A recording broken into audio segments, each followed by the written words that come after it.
What's going on, everybody?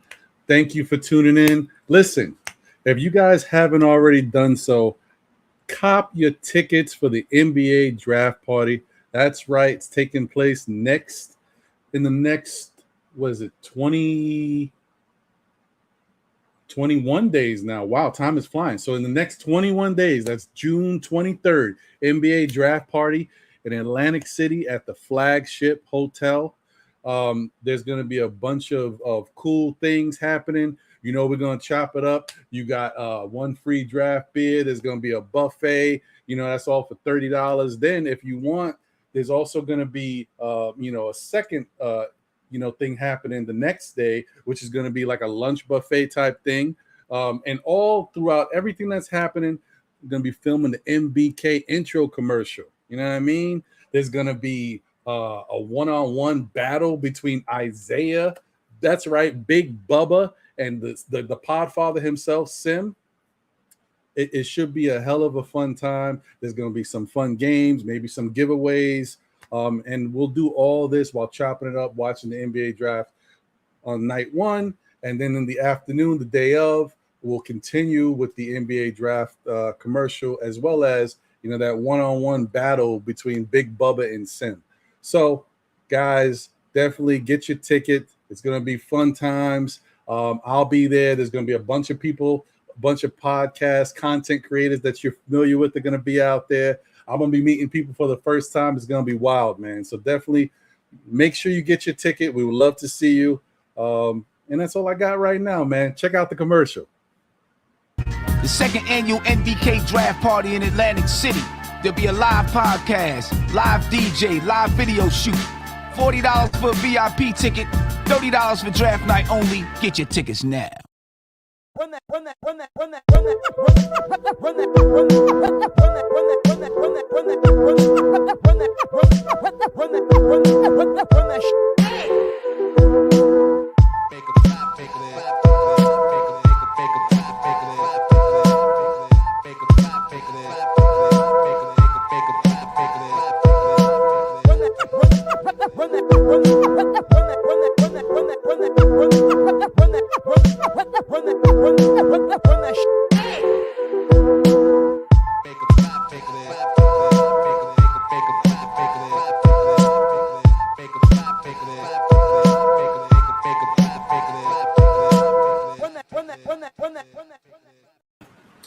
What's going on? What's happening, John? How you feeling, brother?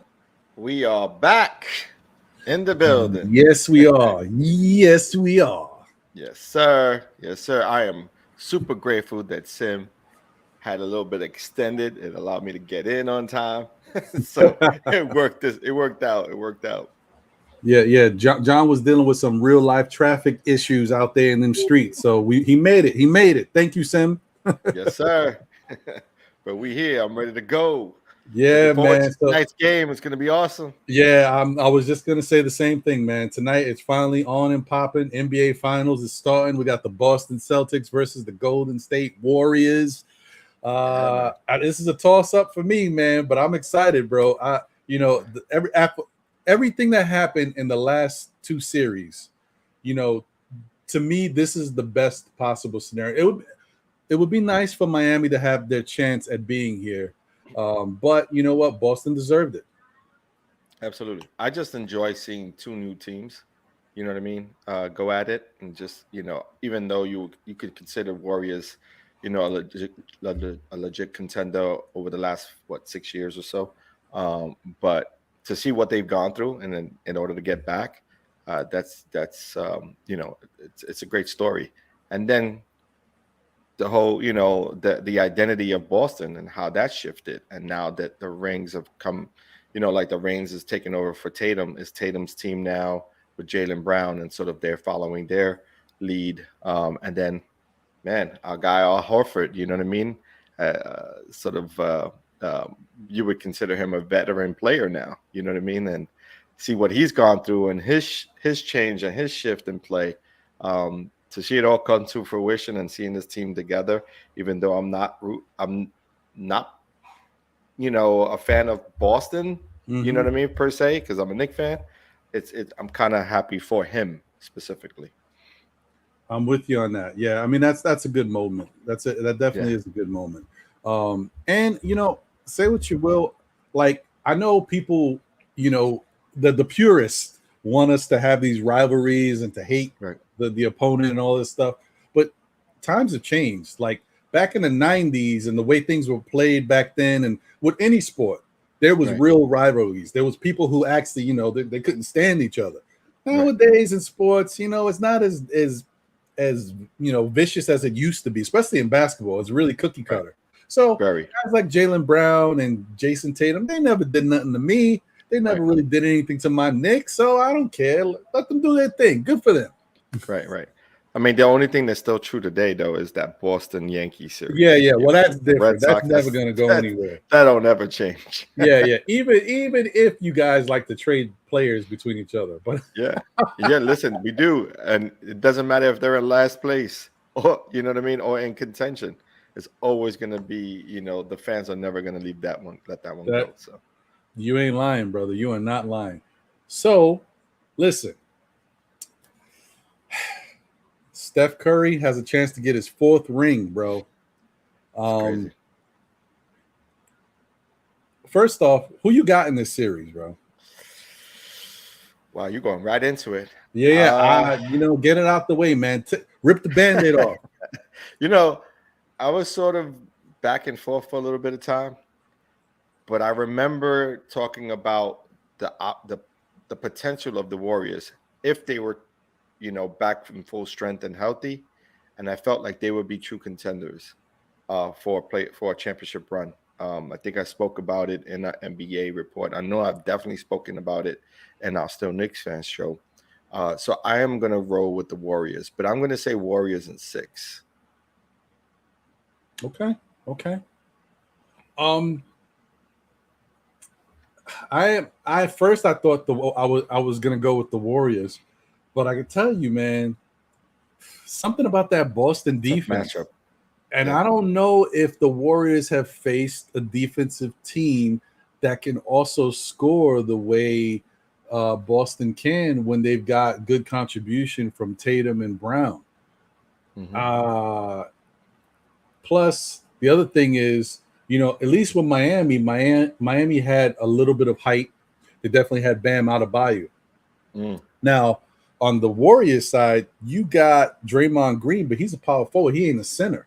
So where's the resistance for them, to stop Jalen and Tatum from getting to the rack?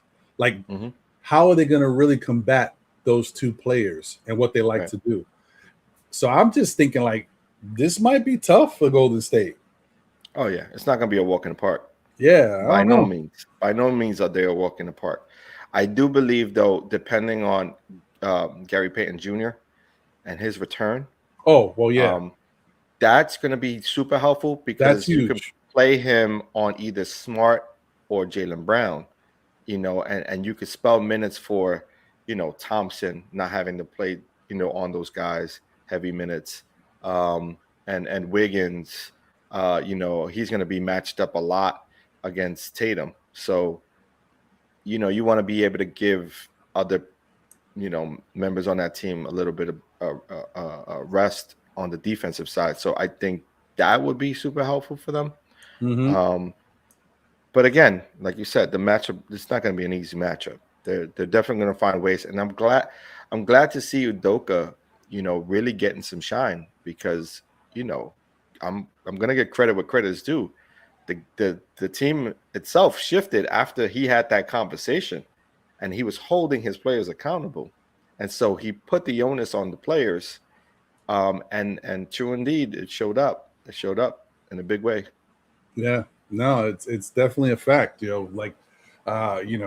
don't know what it is, but he's able to really get through them. He turned that team around, and they weren't in bad hands before. They were in capable hands before, but for whatever reason, Udoka is really he's locked in with them, and they respond well to him. And they respect his work ethic as a coach and his strategy. So, it's a really good fit. It's a really good fit. Yeah. All right. Well, listen. Udoka came from the Spurs, right? Yeah, He yeah. was He's part of that umbrella, Yeah, that Popovich thing. Yeah, You makes know, that sense. Makes the sense. birth of many coaches, man. Yeah, man. Yeah. So I mean, it's gonna be an exciting time. And then I will say that you're right. The whole Gary Payton Jr. thing could be key. It could be. It could be helpful. I don't know how You know, healthy he's a he really is. good defender, though. So right. Yeah. It all depends on health too. Like if he's able to give 10-minute stretches at a time. You know what I mean? Like play like 10 minutes a game, 10 to 15 minutes a game, depending on his health, and help on the defensive end, especially on Brown and Smart, for instance. Like that'll help tremendously. Yeah, and guys, honestly, if I hadn't seen what Boston has done in these playoffs, especially what they did against Miami, that level of defense that they play when they really get after it, and like a lot of these guys on the team, even like your role player plays defense. That's tough, man. That's tough. And if Clay was more consistent, and if Jordan Poole was more consistent, then I'd say maybe the Warriors can still, they're not going to have a problem too much. It'll be tough, but I can see them. But these guys, sometimes Clay don't show up. Jordan Poole has had some stinkers in this playoff, and then now that they're going up against a tough, formidable defensive team. It's going to be interesting. You can't put all the burden on Steph. True, that's true. But that's the reason why. I mean, the firepower. Wiggins has stepped up. Draymond has been consistent. So they have so much firepower, and I think that's what's going to overtake the Celtics. But that's just my opinion. I think 6. What are you saying, Boston? Boston in how many games? I'm actually thinking Boston in 7. Wow. Okay. But very nice. Hey, listen, they could definitely lose in 6. Yeah. I know the NBA wants to see 7. That's I'm sure they do. I'm sure they do. But another reason why I think 7 is because whatever reason, man, I don't know what's the deal with these refs. Stuff be happening funky. It's like they're definitely trying to prolong these series. Sometimes it sways a certain direction, and you got to overcome the swaying of those referees. You know what I mean? But that's when you look at a team like the Warriors. The Warriors could sort of figure out ways to end you before Game 7. Because they know they've been there before. They know how hard it is to win a Game 7. Right. Especially in a hostile environment. I don't know if they will be because they have the home court advantage, right? So the Warriors would have to win Game 6 on the road. So, and you know what? It could be done before. It's been done before. It could be done. Yep. Yeah, man. So this is going to be a really interesting series. It's about to start in about 20 minutes or so. I know people are excited for that. And plus, you've been like 3 or 4 days without any basketball. So I know that people are chomping at the bit. So fiending. Yeah, man. Fiending. Well, I'll tell you this week we're not going to do a player of the week, but what we will do, because, there were no games, what we will do is next week we'll talk about a player of the series. So whomever on either side is playing the best and is helping their teams go up in the series, we will highlight, of course, some of their play. Sounds great. I'm with you. Yeah, man. Shout out to everybody in the chat. And speaking of everybody in the chat, let me just say this real quick. I'll probably talk about it more on the weekend because I'm really excited and happy. Thank you guys to all the supporters, to all the people who rock with Still Knicks Fans. As you may or may not know, people who follow us and follow us on Twitter or what have you, we finally hit our goal of getting 1,000 subscribers this week. We did the damn thing, baby. Let's go. We need some. Yeah, man. We're gonna have to work that out. We got to do something. We'll figure that out. Hold on, Jose. Are you there? Hit us with something, Jose. Is he there? I don't know if he's got anything here. We might need that on the other system. That's true because you're right. Yeah. We it's tough sailing here. StreamYard, get that together, B. Get that together. We need a little love out here. But the chat's definitely, giving us some love. So definitely. Yeah, man. Thank you guys for tuning in and always rocking and supporting. And also, big shout out to my Filipino brethren out there. You know what I mean? Y'all came strong for Kai Soto or They Sato, sure however you want to did. say it. That's your Kai guy, Sotto. and we rock with him. So appreciate y'all, man. Thank y'all. Yeah, man. They're beloved fans over there in the Philippines. Yeah, they You see love 'em their what they guy, bring. man. Yeah, man. And they did, they bring it with all of their athletes too. Nonito Donaire, everyone knows Pacquiao, is highly beloved over there. And it looks like Sato is the real deal. And is you know, has a lot of traction. Has a lot of traction. Yeah, definitely. And guys, if you haven't seen it already, obviously, we did our own thing about Kai Sato, and I'm always going to promote and plug our stuff. But look, I think what Sim did as far as his breakdown of Kai Oh, Sato was phenomenal. solid. If you haven't checked it out, check it out. It's really he came at it from an angle of not just what he can do on the court. It's how he does it. If it's Right. effective, if he has the right form, if he has the right repetition, can continue to do this stuff? I think it was a brilliant job. So definitely check that out, man. And once you check it out, maybe you'll start to fall in love with Kai Sato the way I love this kid now. And all these people telling me how good of a kid he is. I'm watching more and more stuff. The kid is a nice kid, man. Yeah, he's solid. Man. He's a solid individual. He got his head on right. Mature for his age. So I think all points are showing that he's going to be a solid NBA player. Superstar, I'm not sold yet on it. That'll take some time. We'll see. You know what I mean? But we shall see. Yeah, man. Shout outs to Sim, man. And I think the one thing that stood out for me, and I agree with Sim, is when you look for an NBA player, like their potential, you want to see if they have sound footwork. I'm totally in agreement there. You know what I mean? Footwork can make that much a huge difference in the NBA game, because you could build up to other parts of your game. As you develop as a player, as an adult, when you start to get adult weight to you, man strength plays a part. But just understanding that you have the footwork already and it's intact, it just allows you to play freely.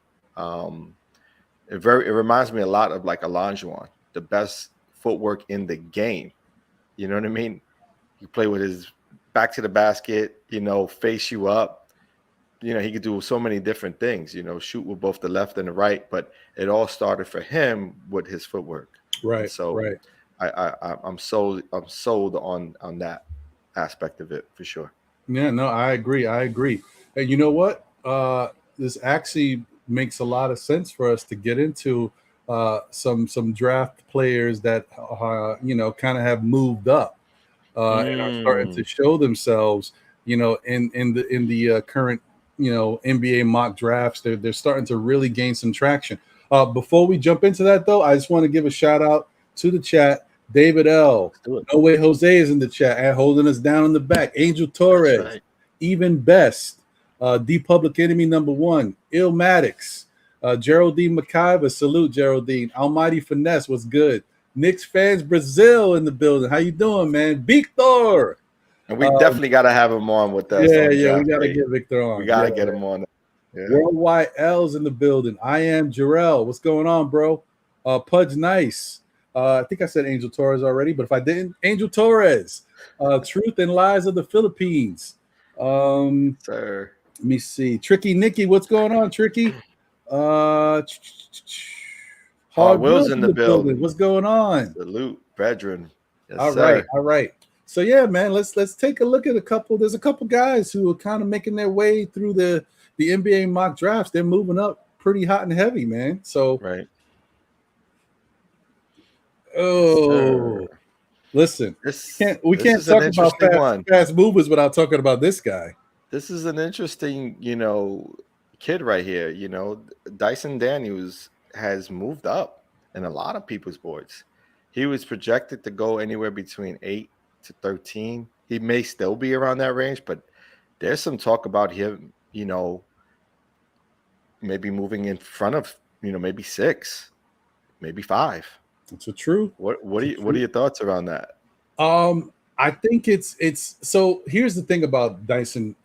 I think that it's warranted that people are all taking a good look at him, and it all depends on the fit of your team, what you truly need, and what would really help you out. And if he fits, then you go after him. So that's the thing about. I think we're starting to notice with some of these NBA teams, if they like a player, they're going to get him. We saw it last year with Josh Primo. We saw it with the kid from OKC. Why am I forgetting his name now? With the C. You guys know who I'm talking about. Hold me down, chat. Senior moments. I hit 45 this year. You know how it is. Giddy. Thank you. Yeah. Giddy. That's it. Gosh, Giddy. Yeah. So Giddy, is another one that we didn't expect to go where he went. And then obviously Josh Primo. So like when a guy or when a team wants a guy, they're going after that guy no more. Some teams have gotten burned with some of these draft picks, and then other teams picked accordingly. So I think they're just, they're taking gambles, they're taking chances. And a guy like Dyson Daniels could fit for many teams in the league, depending on what your offensive scheme and defensive schemes are. But he fits a lot of, he checks boxes. Now, the only thing about him is that he's not the greatest shooter. He's a pretty good scorer. He can be streaky. So to me, like the difference between shooting and scoring is scoring means you can, put the ball in the hoop by different means, right? Layups, dunks, whatever it is. But shooting is actually shooting, hitting that jumper, hitting that mid-range, the three. Right. He doesn't excel there. I mean, he shoots like 25%. Oh, well, should I say in the, G League, he shot 25% from the three. He shot 44% from the field, but a lot of that is him getting inside. And 44% is actually not bad. It's kind of like average for guards and stuff in the league. So, he has a way of scoring. His height, as you already mentioned, that you can't teach height. Those physical attributes is really what attracts teams to these sort of players, very athletic players, with the 6'11" wingspan, you know what I mean, 6'8", only 19. So you figure at some point he would be able to develop sort of a better form to his shot. It's going to be interesting to see how soon he goes into what team. If he's around 11, will you choose him over a player like let's say if Ben was still on the board? That is because I'm a big Ben. I'm like, if Ben is there at 11, I'm going Ben all day.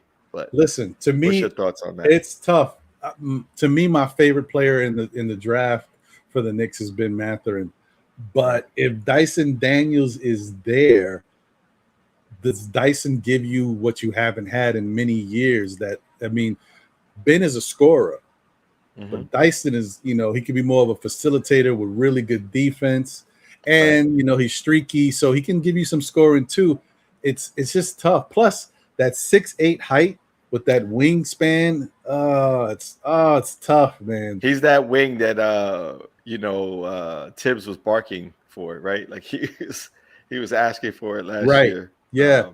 That's the thing. Like, if I'm thinking about the team, the Knicks themselves, Dyson's probably a better fit for them for what they need. But me personally, I want Ben Mathurin. Yeah, I want as much scoring options as we can get. Yeah, I want Ben. I want Ben. That's a fact. So, man. He's a very good, interesting player. He does have some stuff he needs to work on, but I think that if he gets in the league, he might be able to really get it going to benefit whatever team he goes to. Right. So I think it's not going to be a negative. He'll benefit wherever he goes. He'll be a positive player. Definitely a positive player. Yeah, and definitely have a role for sure. Yeah. What is who do you think his sort of, who would be his sort of, if you were to pick someone in the league who you would think he similar play, who would be sort of someone who you would think of? and the style of play that he. Well, I mean, it's in the chat. I see even Best said it. Some people have said that he could be like a Ben Simmons type. I've seen, the comparison to the guy who used to play for Utah back in the day, Dante Exum. And I think Dante Exum is probably the closest matchup, because if you look at Dante Exum when he first came into the league, didn't shoot the ball well. Yeah, right. He didn't. Yeah, he was a good defender. He was very quick. He could break you down. He could get to the rack. To me, that seems like a little bit of a Dyson Daniels. Right. Yeah. Makes sense. Well, let's see who else we got generating some traction. Yeah, man. Dalen Terry. This is an interesting one, because I could see this kid. I mean, they have him mostly as a 2, but from what I can see, looks like he has the ability to play the 1 too. Yeah. Like, the thing with Dalen is, he had the luxury of playing with Ben Mathurin, so that alone is a good thing for you. He was the backup in Arizona. However, there was moments where he did get the keys and was able to run the show. Obviously, the starter got hurt, and Dalen had to step up. When Dalen has been given an opportunity to play and get good minutes and be the facilitator and stuff, he's really dynamic. So the interesting thing about him is he's another guard who has good height. That's 6'7" height. Yep. His game reminds me a lot of PG-13. Maybe I'm overdoing it or overstating it, but there's something about the way his bounce, his agility that I like to see. I just, I like this kid's game. I think, he's projected to go later in the draft. As you see there, he's been projected like 26 to late first, early second round. Right. But he could move up. Depending on who's taken and what the needs are for a specific team. So I think he would be one of those players who can surprise you in the NBA game. You know what I mean? Who can be like a Harden type player. I think better defense, but meaning as far as coming in as a late round pick and then surprising everyone and being sort of, depending on the fit, depending on where he lands, right? I think if given the opportunity, I think he can show more of his scoring than he had the opportunity to do in Arizona. So, yeah, I agree with that. And, listen, I mean, we're talking, this kid shot 36% from 3. He averaged college 3, but it's college 3. Yeah, he averaged 8 points a game. Now, this is limited, being the backup, averaging almost 4 assists, 3.9, and almost 5 rebounds at 4.8. And if you look at him on the court, the guy can make all the passes, all the right reads. He can cut to the basket. He does a lot of backdoor plays. He's not super athletic, but he has enough athleticism to get by. Right. So I think he's a very interesting player. And I think somebody in today's NBA, the way the point guards are kind of crafted, he fits that mold. So if you can't get a Dyson Daniels or somebody like that, Dalen Terry to me is a nice consolation prize. Now I don't think he'll be there at 42 for the Knicks, but if I was the Knicks and I wanted somebody at 11 and I didn't get him and I wound up going with a big, you still need that point guard or that combo guard type player. I wouldn't mind moving up from 42 and getting somewhere in that late first round range. To try to get Dalen Terry. I agree. Because he wouldn't be mad about it. He can help them out a lot, man. I think I wouldn't be mad at that at all. He's a good pick. He's a good pick. Yeah, absolutely. So who else we got here? Malaki Branham. I am not up on this kid, so you're gonna have to fill me in. What do you know about Malaki? Well, I'll tell you this about Malaki. Malaki can get buckets. Nice. Malaki is one of those that can get buckets. He can score in bunches, and he does it easy. He shoots 83% from the free throw line, 41% from three, 49.8% from the field. Is this like a Ben Gordon type of player? Yes, he is like a Ben Gordon type of player. 6'5". I don't remember Ben Gordon's height. Maybe Ben Gordon was a little smaller. Yeah. But yeah, man, he can get buckets. There's no problem with him offensively. 6'5" is not a bad height for a guard. The only knock on Malaki is his defense. He's a scorer. So Ben Gordon is a good comparable, right? Yeah, I think you might have it. The Gordons have it, folks. Yeah. So draft range is 20 to 30. You think he's about that range, or will he be looked at a little earlier? I think he is creeping up, man. So now, you know, some people even had him mocked to the Knicks, but they got him at what, 11? At 11. They got him at around. He's moved up so high to that point. So around, but you know, I see people saying around 12, 13, 14. So he's definitely moving up, but it's all about how the team, you know, because there's so many other players. You just have to figure out what works best. So it's tough.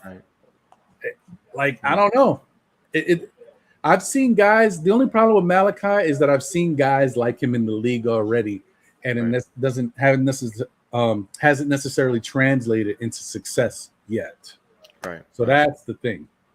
Yeah, I'm seeing shout outs to D Public Enemy number 1. He's saying he's getting Shabazz Muhammad vibes. That's not the best vibes to have, I gotta tell you.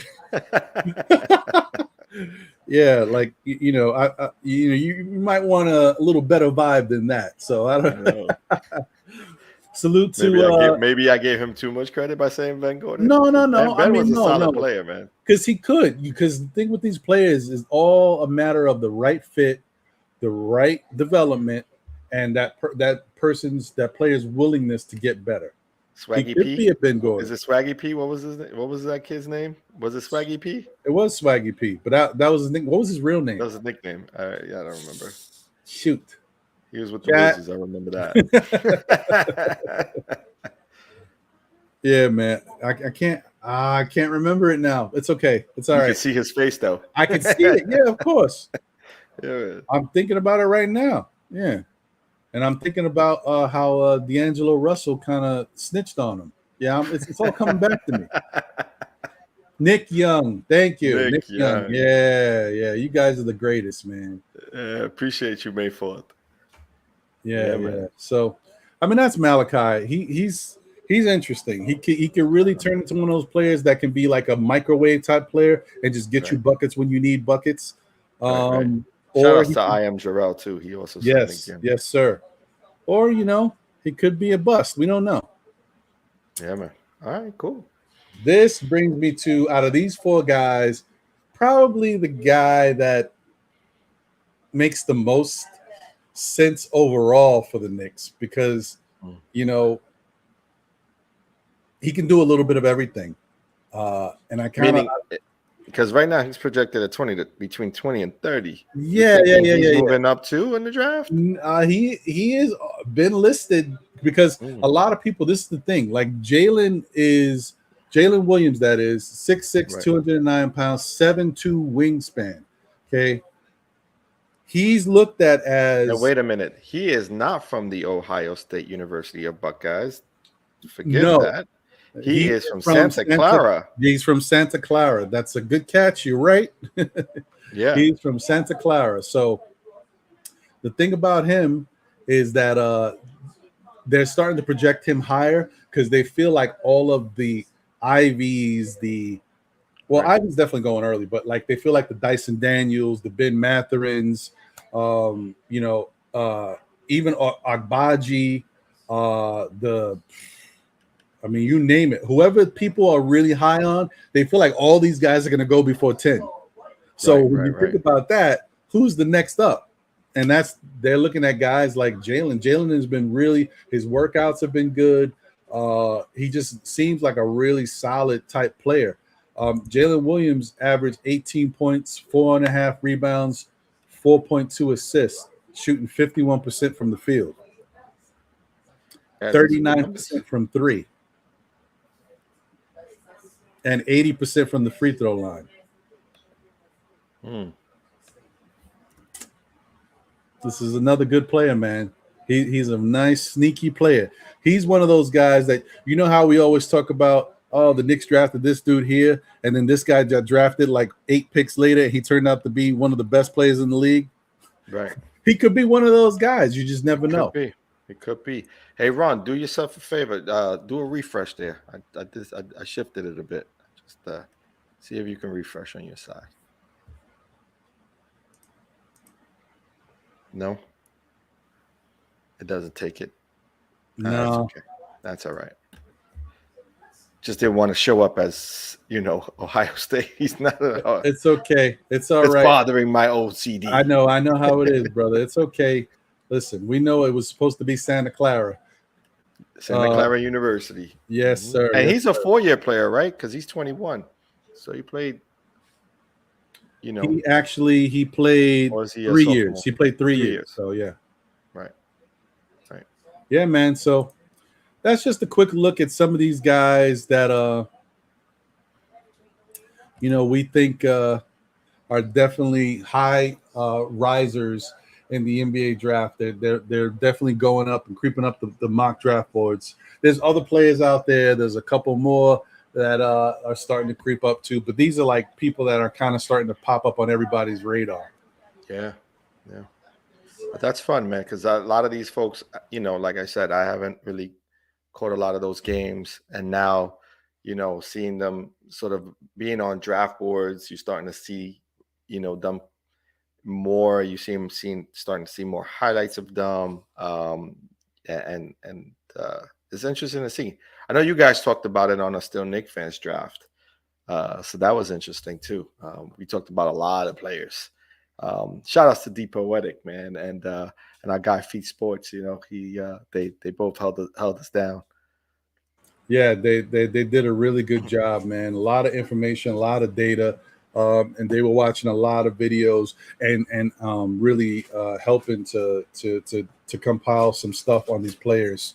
Yeah, so I really appreciate all their help and efforts. And don't forget, guys, we've already done 2 parts of our 3-part series. The last and final part is going to be on June 21st. That's Tuesday, and that's 2 days before the NBA draft. So it should be really fun. It's going to be a good time. I'm planning to make that one. Yeah. We're going to make the last one. We're going to have all hands on deck on that one, hopefully. Yeah, man. Let's see if Knicks Brazil is still around. Maybe he could be, we can invite him on to that one. We have to touch base right after this. So Nick Brazil, reach out to us if you want to be down for that last draft, get together. We would love to have you on. Yeah, man. So it should be a pretty fun one. Definitely, guys. Circle that on your calendars. Facts. So what we got? What we got next? Where we going? I think we were talking about Boston and the Warriors and how game 1 starting tonight, but this is a big, proud moment for one player in particular. I like to say this is John's guy. John feels this is a feel good story for John, man, and I'm with it too because you know what. And shout out to the chat once again, guys. There was somebody who I was thinking of here. Hold on. Shout out to Parrish Douglas, Sherwin M, Danny Thomas, Jarvis LaFleur, May 4th in the building. I think I said even best before. The Coolest 718, Angel Mejia, Lynx Black is in the building. But where is this guy? Where'd he go? There you go. Shout out to my man Junior Honor. Knicks for life in the building from the Caribbean island of Dominica. Let's go. Whee! Yes, sir. What's going on, man? Salute. We're definitely giving love to our partner, and you know what I mean? Like, I'm Puerto Rican, but, I have family from the Dominican Republic, and, we have close ties both from the Caribbean. And so I wanted to give love to, our partner right now, who is fellow Dominicano, Al Horford. Al Horford, his dad played, for the Dominican Republic team. And he sort of followed in his footsteps, and he's done a great job being a pro. And man, he's gone seeing him mature as a young player who was just supposed to be a defensive player, rebounder type. He has developed into such a, just a pro's pro, guy who came in and just developed his game. He is now sort of, I want to say, looked at as a teacher, you know what I mean, and a coach himself. He's a player who has extended his game from inside to out. He's starting to hit the three with more consistency later in his career, and it's just great to see, because I remember growing up playing as we did, around our area. Felipe Lopez was the one, right, who was supposed to come out and be that guy. And unfortunately for Felipe, it fizzled out early for him. But Horford picked up that the reign, and just, and is making the Dominican Republic proud, as a proud nation that they are, a proud country. So yeah, man, shout outs to Al Horford, man. Let's take a look at let's give us a little something.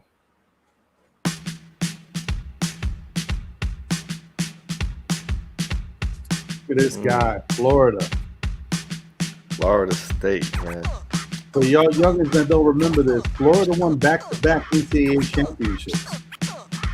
Yeah, they did. I think Horford probably won one of those, though, right? I think he was gone by that year after they won the first one. Right. At one point, they had a really good team: Ronnie Brewer, Joakim Noah, and Al Horford. Yeah, man. Crazy.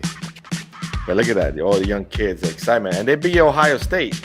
Guess who was in that Ohio State team? Who was the first rounder in that Ohio State team? That was, what's his face? Could be an NBA bust. Damn it. With the O. Anyone on the chat? I know it's with the O. I know it is. I know who it is. I know who it is. Yeah, I got it. It came back to me real quick. Should I say it? Greg. Oden. Yes, sir. Yeah, man. I mean, look, Al Horford is the linchpin, man. He's the glue guy for this team. Him and Marcus Smart, big parts of this team. Yeah, great leaders, man. On the floor, off the floor. You know what I mean? They do the right thing. Like they take care of themselves. They work hard. They hold themselves accountable, and they allows them to hold other players on their team accountable. So, which is super important. Facts. I mean, he was so big and instrumental in helping them get through the series. Like at his age too, moving the way he moves, he still got it. Listen, the most surprising play during this run for me was his dunk over Giannis. Like that was like, it was like just adding, that much more to it, and then it was right after Giannis and him sort of went at it, so. Yeah, man. But look at him, man. Look at him moving up and down the court, man. Gotta love it, man. What a moment, man. Good for him. It's awesome, man. Appreciate Jose for putting that all together for us. Thank you, Jose. Holding us down on the ones and twos. Always. Yeah, man. So I think this is a special moment for him, and maybe that's part of the reason why I know how good Boston is on defense, and I think they're going to cause a problem. But maybe I'm leaning a little towards Boston and Horford getting his first ring. Right. Steph and the group, they've been there before. You know what I mean? They've been there before. So, but I really, I think that's just going to make things even tougher if the Boston wins. Oh, next year's season is going to be a rough one. So sure is. Yeah. But, speaking of next year's season, there was some breaking news that came out today. We saw Sim did a video about it a little while ago, chopping it up with Tony Crow and Steph. Yeah, dude, Knicks have decided to make. They signed him yet? I know at one point it was still. No, it looks like it's official. It's official. They decided to sign Mr. Brunson as Rick Brunson. assistant coach. He's going to be replacing Kenny Payne. Oh wow. Oh yeah, because Kenny Payne is moving on to college, right? That's right. Yeah, man. So, and I personally think Rick Brunson is a really good basketball mind. I thought he was a really good, formidable player when he was with the Knicks. He had a decent NBA career. His son may be a better player than him, but you know what? As far as basketball smarts and knowing how the game works, I think he's a good developer of talent, and I think he could probably help our young guards out a lot. So I think that the hire itself is a good one, even if we don't wind up with Jalen Brunson. I'm okay with it. I think honestly, having Rick Brunson as a coach is something this Knicks team really needs. Yeah, I would have to agree with you. And also, this moving on from Payne, does that stop the Kentucky connection? Because we did a lot of Kentucky, pickings this last go round. You know what I mean? I think sometimes you overdo it, and I get it. You go to you go to. It's easy for that sort of cachet when you have good relationships with the college or a group of members from that college, whether it be coaches or whatever. You have it's easier for you to sort of do your homework on those players, but and trust the people you are close to. But I think we've run into that mix a little bit too much, in the last year and a half. So I want to see us move away, find some other stars from other colleges, and yeah, man, build the team, man, build the team for the future. Yeah, I agree, man. But I think that this is a good look for them. I hope that they're able to go out and get themselves another solid assistant type coach, maybe someone who's really offensively sound. Because I think the Knicks really need to open up that offense they got going right now. It's too vanilla. It needs to expand and really. We need some chocolate. That's what you're saying? Need something, man. Chocolate, Neapolitan. We need something. Man. We need a nice mix, right? Yeah. We need a swirl of some sort. So, shout outs to Pudge Nice. I see you, man. Always holding it down. CAA mob. Yeah, I didn't want to say it, but yeah. Yeah, man. That's that. Kenny Atkinson. Listen, if they can steal Kenny Atkinson, I'll be really happy with that. To see that. Yeah. I know some people aren't high on Kenny Atkinson because of the fact that, they feel like, well, if he was such a good coach, he should have another head coaching job somewhere else by now. But listen, coaching in the NBA, it's for some people, it's an easy go at it. For some, it's hard. Right. Some people just aren't on people's radars the way they should be. And the other thing is, from what I see about Kenny Atkinson, he looks like a nice guy, and got a good defensive mind too. Like yeah. Some organizations want something from you in a certain way. They want fire. They want that thing that they want their coach to have. Others want somebody a little more laid back. Maybe he just hasn't found the right situation yet. But being an assistant isn't all bad. You know what I mean? Because look at a lot of coaches. They moved on. Like they get removed as a head coach and they'll find jobs as an assistant coach. I mean, look at Mike Woodson. He's made a living doing that. And then also had multiple opportunities to become a head coach once again. So, it's sort of, where the organization wants to go sometimes, and I agree with you, Pudge Nice. The Nets did drop the ball there because they had someone really good. But again, they want the players to what would you say that acquiesce to the players more, and that doesn't always work. Players should be playing the game, not taxed with sort of coaching it as well.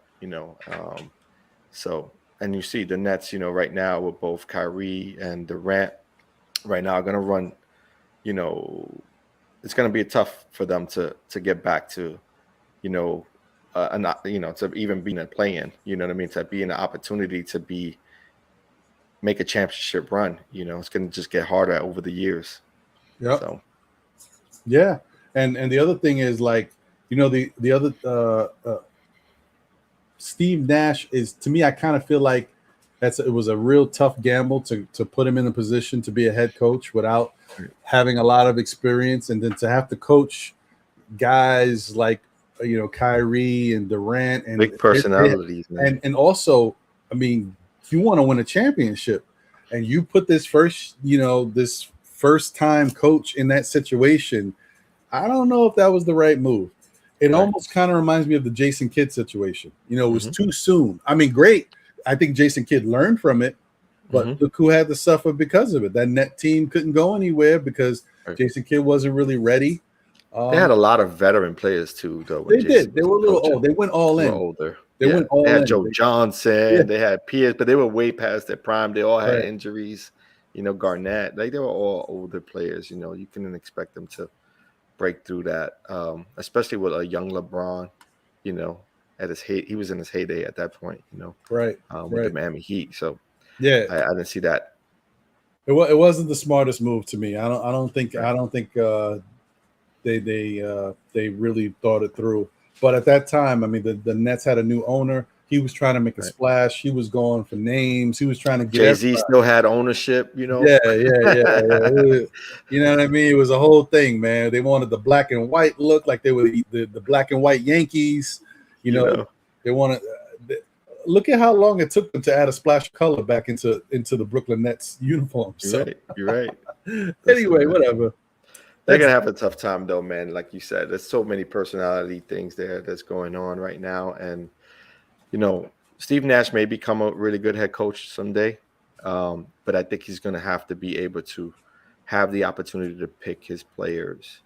Bring in the guys that he wants to coach that are coachable. Right now, Durant and Kyrie are to a place where they're sort of their own. They feel like they can coach themselves, as was stated by May 4th. And, it was clearly stated by Kyrie. But, you can't do both things at once, Not too many Bill Russells of the world. You know what I mean? Facts. And listen, Kyrie said they can coach themselves. Well, good job. Keep it going. I like what they're doing. Anyway, yeah, man. So I know everybody is like really hype and trying to watch this game. Yeah, how's that game going? Do you have it on? I don't have it on. I actually have us on. I'm looking at us too, here and here. I'm looking at us everywhere.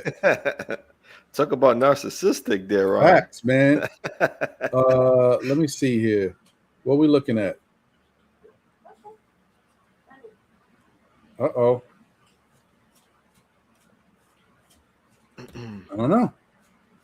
Can I not see the score? There we go. 20 to 14. Right? There we go. 20 to 14. Golden State up 5:55 in the first. Right? Leading scorer for Celtics is Marcus Smart with 6 points. And Steph Curry with 11 points for Golden State. Looks like he's on fire. 3 for 3 from threes so far, as Bill Maddox just shared with us. Well, listen, Steph Curry is a champion. He knows how to win, man. People be sleeping on Steph. I think they kind of got caught up in the whole he shoots threes all the time. The dude is a winner. Listen, he changed the game, whether for better or for worse. A player that can transcend transcends the game. You know what I mean? In and outside of basketball is someone who I consider to be a superstar. Right there, for me, and my interpretation of superstar basketball players is you have to be able to do it in and out the game. You know what I mean? If you can shift the game for it could be sort of played in your nature or played to sort of your rules, then you are that superstar. And right now, it's about legacy for Curry. He is building his legacy. He's already built the legacy.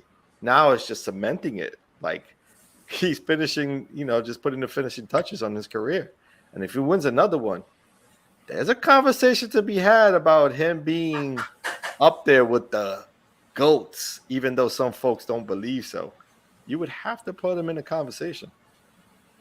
I would say so, man. And it's one of those where it's not like it was given to him. It's not like his team is all world and anybody could win with that team. Steph has been the reason why. Like, he's been the most consistent player offensively for this Golden State team.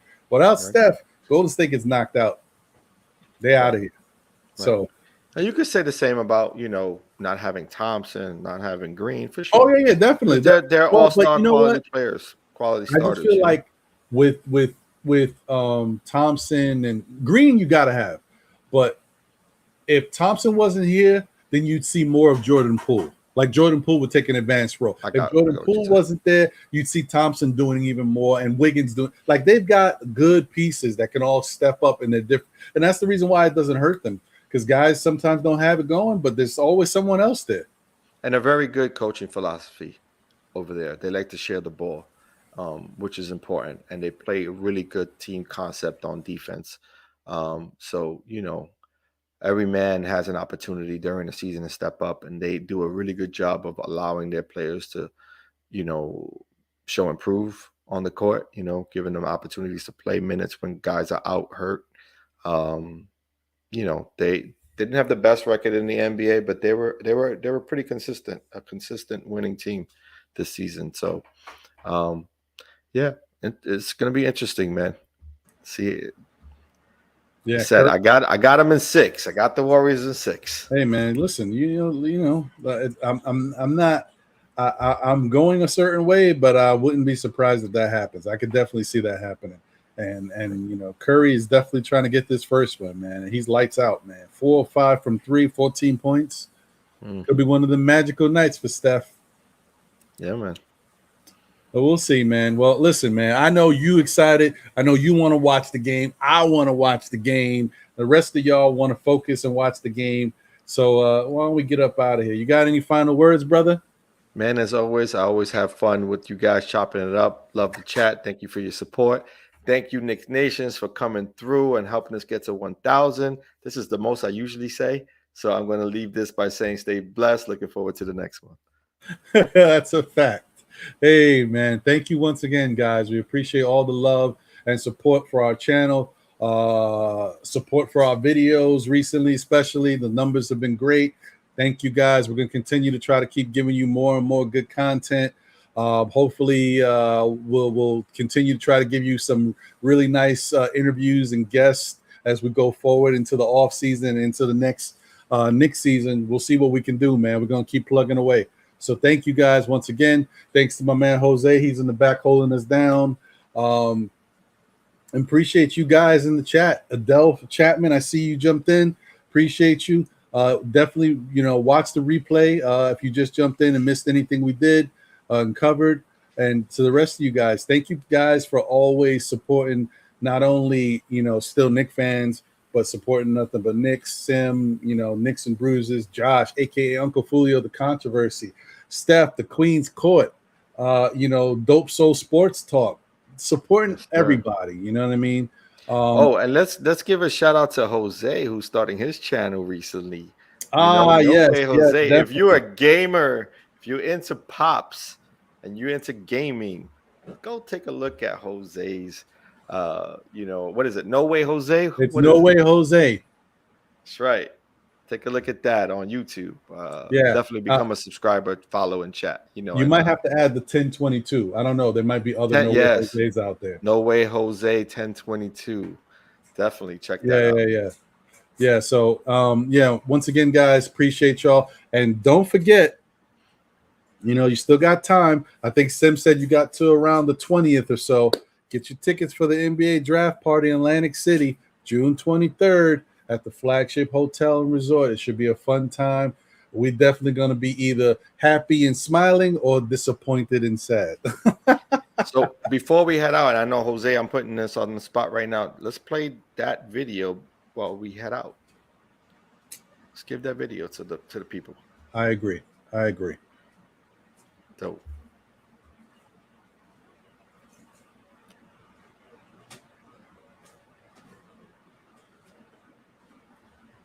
We may need some audio. Let's run it back. What happened? Let's run it back. We're going to run it back. What happened with I don't know what happened with the audio. Let's try that. Okay, try it again. Let's go.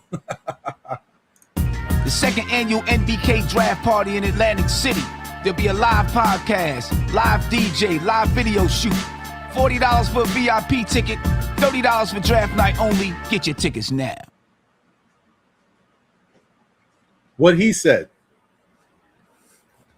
That's right. With that said, fellas, we out of here. Peace.